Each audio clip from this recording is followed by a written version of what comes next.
Ouça essa mensagem. Você viu que Jesus chamou uma mulher de cachorro? É verdade, tá escrito. Mas por que isso aconteceu? Vamos entender?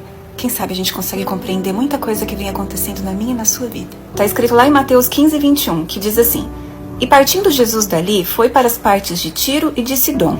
E eis que uma mulher cananeia, que saíra daquelas cercanias, clamou dizendo: Senhor, filho de Davi, tem misericórdia de mim, que minha filha está miseravelmente endemoniada. Mas ele não respondeu nem uma palavra. E os seus discípulos, chegando ao pé dele, rogaram-lhe, dizendo: Despede-a, que vem gritando atrás de nós.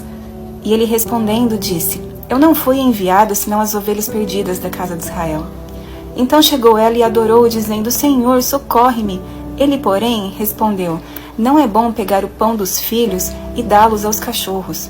E ela disse: Sim, Senhor, mas também os cachorrinhos comem das migalhas que caem da mesa dos seus senhores. Então respondeu Jesus: Ó mulher, grande é a tua fé, seja isso feito para contigo como tu desejas.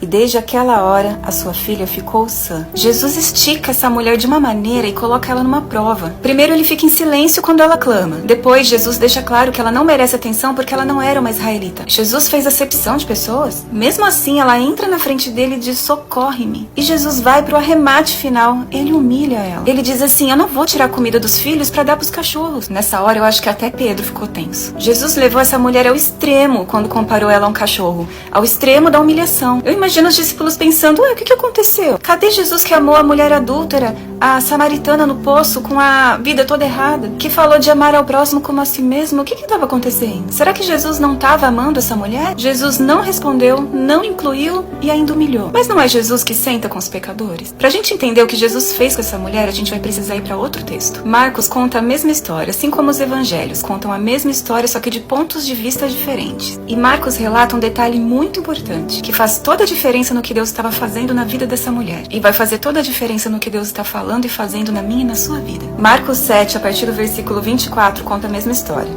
Porque uma mulher cuja filha tinha um espírito imundo, ouvindo falar dele, foi e lançou-se aos seus pés. Até aí tudo bem, a mesma coisa.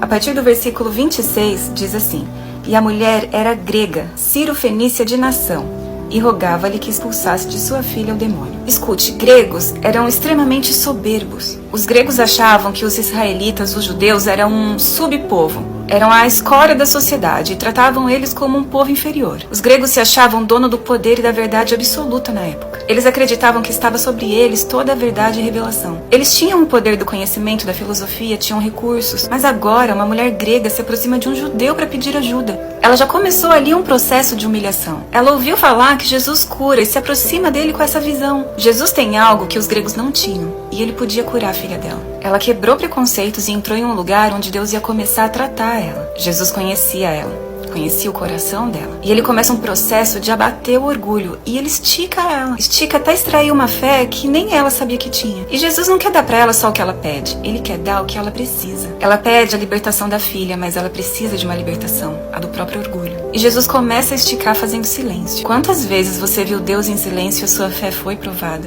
Você permaneceu, você não desistiu. Essa mulher, quando foi comparada aos israelitas, ela foi excluída. Você já teve a impressão de Deus abençoar alguém do seu lado com o mesmo pedido que você estava fazendo? Você pedir por um bebê e a sua amiga ficar grávida? Você pedir por uma promoção no trabalho e o seu colega é promovido? Você pedir por libertação e o filho da sua amiga sair das drogas, mas o seu não? Você pedir pela restauração do seu casamento e alguém do seu lado é restaurado, mas você não? E em silêncio, Jesus mostrou que ele não fala quando a gente quer.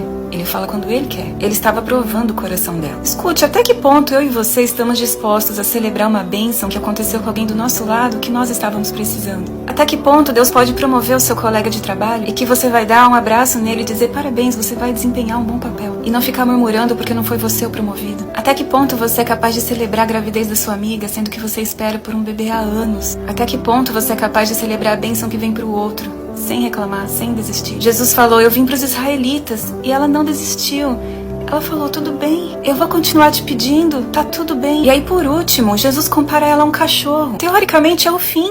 Ela podia ter dito: quer saber? Eu sou grega, tenho conhecimentos, recursos, tenho a medicina ao meu favor, isso foi demais. Mas ela não faz isso.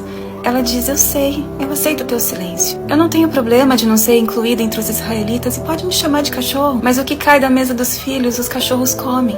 Ela foi esticada na sua soberba e aceitou a humilhação. E quando ela aceita a humilhação, Jesus olha para ela e fala: grande é a sua fé. Nem ela sabia que tinha uma fé tão grande. Mas quando Jesus foi esticando ela, ela descobriu que tinha uma fé que nem ela mesma sabia que tinha. Jesus extraiu dela o que ele queria. Jesus extraiu a humildade para que a graça pudesse vir. Porque a graça só vem na humildade. Você já leu as bem-aventuranças de Mateus no capítulo 5? Se você ler, você vai ver que a primeira bem-aventurança não é a primeira à toa. Sabe qual é a primeira? É bem-aventurados humildes de espírito, porque deles é o reino dos céus. Isso significa que se você não for humilde, as outras bem-aventuranças não vêm. Deus permite que a gente perca, apanhe, que veja pessoas ao nosso lado sendo abençoadas, para que a gente seja colocado no lugar correto, para que o nosso coração esteja no lugar certo. Sabe quem é que quer te exaltar? Na maioria das vezes é o diabo, que te leva no alto do monte e te diz: se você me adorar, eu te dou o que você quiser. Cuidado, essa frase é perigosa. Deus permite que sejamos humilhados para ficarmos com o coração quebrantado. Deus não divide a glória dele, por isso ele permite que o nosso coração fique pronto para poder receber o que ele quer nos dar. Deus pode curar, desde que a glória seja dele.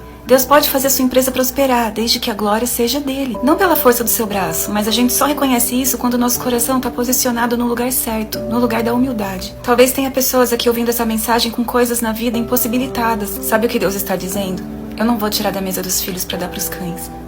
E qual vai ser sua resposta? Você vai reclamar, vai murmurar, ou você vai dizer: não tem problema. Se o Senhor quer dizer: não, tá tudo bem, mas me deixa ficar perto da mesa pelo menos. Me deixa na tua presença. Eu não sou digna de sentar à mesa, é verdade, o Senhor sabe. Mas não me tira da tua presença. Em 1 Pedro, no capítulo 5, a partir do versículo 5 também, lá no finalzinho, diz assim: porque Deus resiste aos soberbos, mas dá graça aos humildes. Humilhai-vos, pois, debaixo da potente mão de Deus, para que ao seu tempo vos exalte. No instante em que ela aceitou a humilhação e disse: Jesus, eu como do que cai da mesa, não tem problema. Jesus deu o que ela pediu, mas antes ele deu o que ela precisava. Precisamos dele antes de ter o que ele pode nos dar, porque ele é manso e humilde de coração. Amém. Amém.